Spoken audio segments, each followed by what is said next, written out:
My name is Owen, and what I'm about to tell you happened over 20 years ago when I was 16 years old. It all started on a hot, sticky October night in an old, forgotten cemetery on the outskirts of our small town in Illinois. At first glance, it seemed like any other cemetery. Scattered headstones, an iron fence surrounding the grounds. But there was something deeply unsettling about the place.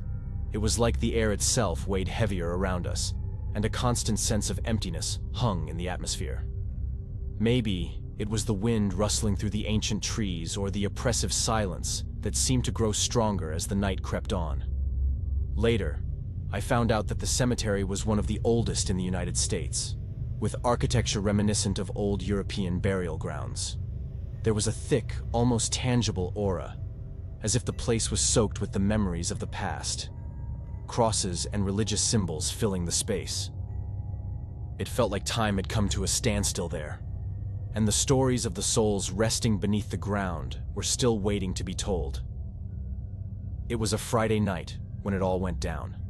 Me, Jake, and Connor decided to do something that, at the time, seemed like a test of courage. Spend the night in the cemetery. It felt like some sort of rite of passage for kids our age, a risky dare that no one wanted to back down from. Armed with flashlights and a bottle of cheap whiskey Jake had swiped from his parents' liquor cabinet, we set off toward the cemetery. None of us wanted to admit it, but the truth is, the second we stepped through those rusty gates, we all felt a chill. It was past midnight, and the place was shrouded in a thick mist that seemed to hang there permanently. Every step we took crunched underfoot with the sound of dead leaves. We chose to sit near the farthest tombstones, where the moonlight barely reached. The plan was simple. Drink, laugh about how brave we were, and stick it out until sunrise. But the moment we settled in, something in the air shifted. It got heavier, thicker, like the cemetery itself was watching us. Jake was the first to tell a story. He had spent days in the library researching the area, eager to impress us. According to him, about 200 years ago, the region was devastated by a disease. People were dying by the hundreds, and the few who survived ended up starving.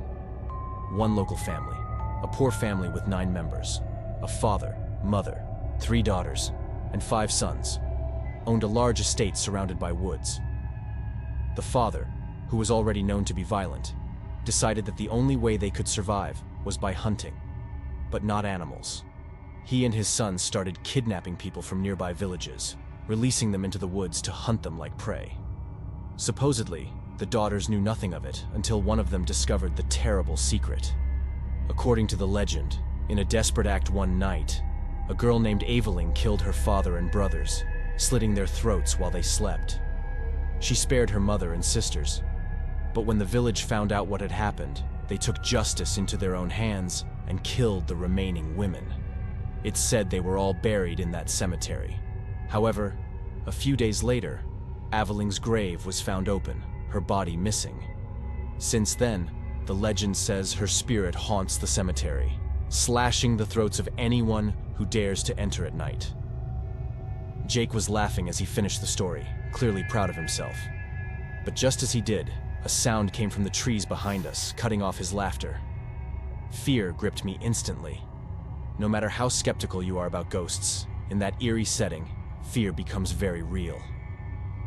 We all turned toward the noise. And for just a brief moment, I swear I saw a face. Not that of a girl, but a man's face, hiding among the shadows of the trees.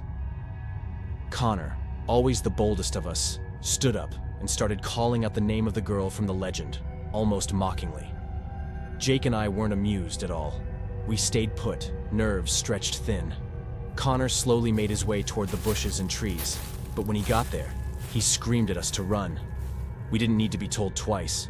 Each of us bolted in different directions, panic taking over. We were deep in the cemetery, far from the entrance, and the terror gripped me as I ran through the graves. I wasn't even sure if I was heading the right way anymore. I heard, or thought I heard, a distant scream, but I couldn't tell if it was real or just a product of my own fear. When I finally made it back to the gates, I turned around and saw Jake coming up behind me. but there was no sign of Connor. We waited for him for about 10 minutes, hearts pounding out of our chests. When it became clear that something was really wrong, we called the police. At first, they didn't take our call seriously. They were tired of dealing with prank calls about the cemetery. But when they saw how panicked we were, they decided to investigate. They launched a search that spanned several miles, including the surrounding woods, but Connor was never found. Over the years, several people claimed to have seen Connor in different places. Some said they saw him wandering around the cemetery, but none of those sightings ever led to anything concrete. The legend of Avyling grew stronger, and many believe it was her spirit that took him that night. But I know what I saw. That face in the trees. It wasn't a girl. It was a man. Hey, Horror Spectator here. Thanks for watching. If you enjoyed this video, don't forget to hit that subscribe button and turn on post notifications so you're always in the loop when new videos drop. We post 2 videos every week. If you're really into this content, consider sharing it with your friends. It really helps us grow this community. Now, let's move on to the second story.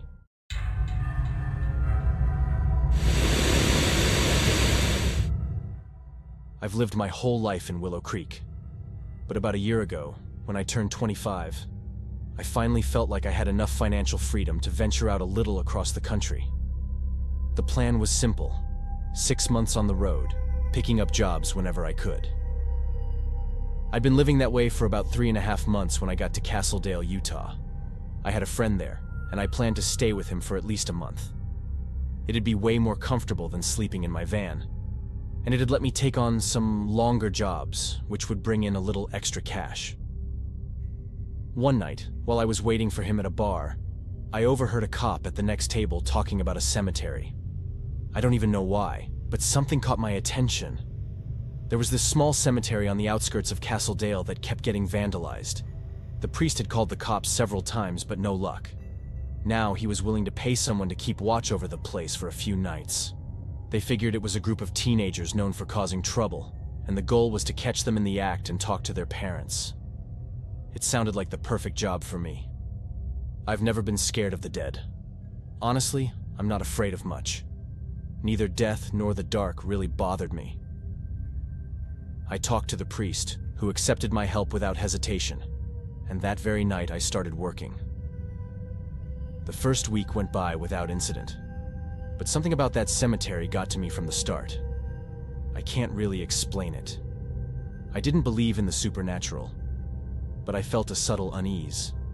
It was like the place had some kind of tragic history hanging over it. I thought maybe it was because I didn't think the vandals were kids, but adults. And honestly, if a group of adults showed up in a cemetery at night, that would make me pretty uneasy. Both the priest and the cops were convinced it was teenagers, but I wasn't so sure. The cemetery was about a 30-minute drive from Castledale, in the middle of nowhere. All that was around it were the ruins of the old town. The idea of kids walking that far at night just to mess up some graves didn't seem likely to me. Whoever it was, they had to be driving. Frustrated that they hadn't caught the culprits, the priest had installed 2 cameras in the cemetery. My job was to do a few rounds at night and mostly keep an eye on the camera feeds from the chapel. The night everything happened, it was pouring rain, and I could barely see anything on the cameras. Around 3:33 a.m., I saw a light pop up on one of the screens. It looked like the beam of a flashlight. I stayed in the chapel for a few more minutes, trying to calm my adrenaline and see if anything else happened. When nothing did, I went out to do my round. Opening an umbrella was impossible because of the strong wind and heavy rain. I did 2 laps around the cemetery but didn't find anyone. However, on my way back, I noticed a cracked headstone. Someone had done that during the night, but I hadn't seen anything on the cameras. I hurried back to the chapel and kept watching the feeds, but nothing seemed out of the ordinary. After a while, I started wondering if I had imagined the whole thing, when suddenly, I heard the chapel door open. A chill ran down my spine, and instinctively, I hid.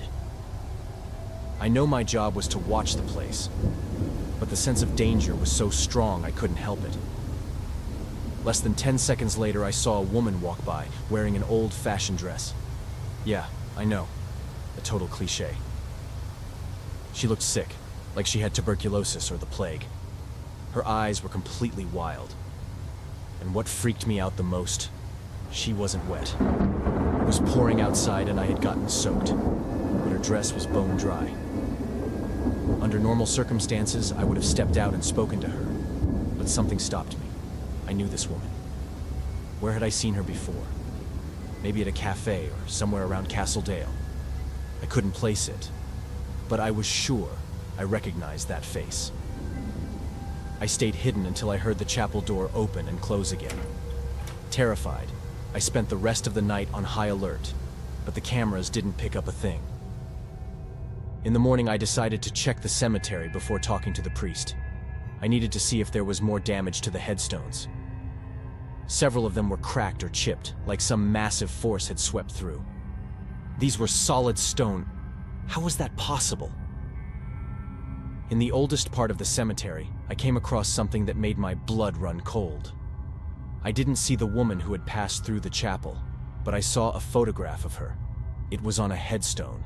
The name carved into it was Dahlia, and the dates were 1833 to 1889. That couldn't be. I had to be imagining things. I asked the priest if he knew who she was. He calmly told me that Dahlia had been crushed to death right there, in the cemetery itself. I didn't need to hear anything else. I turned around and left. I never went back to that cemetery. I have no idea what I saw, but sometimes, just so I can sleep, I convince myself it was all a hallucination.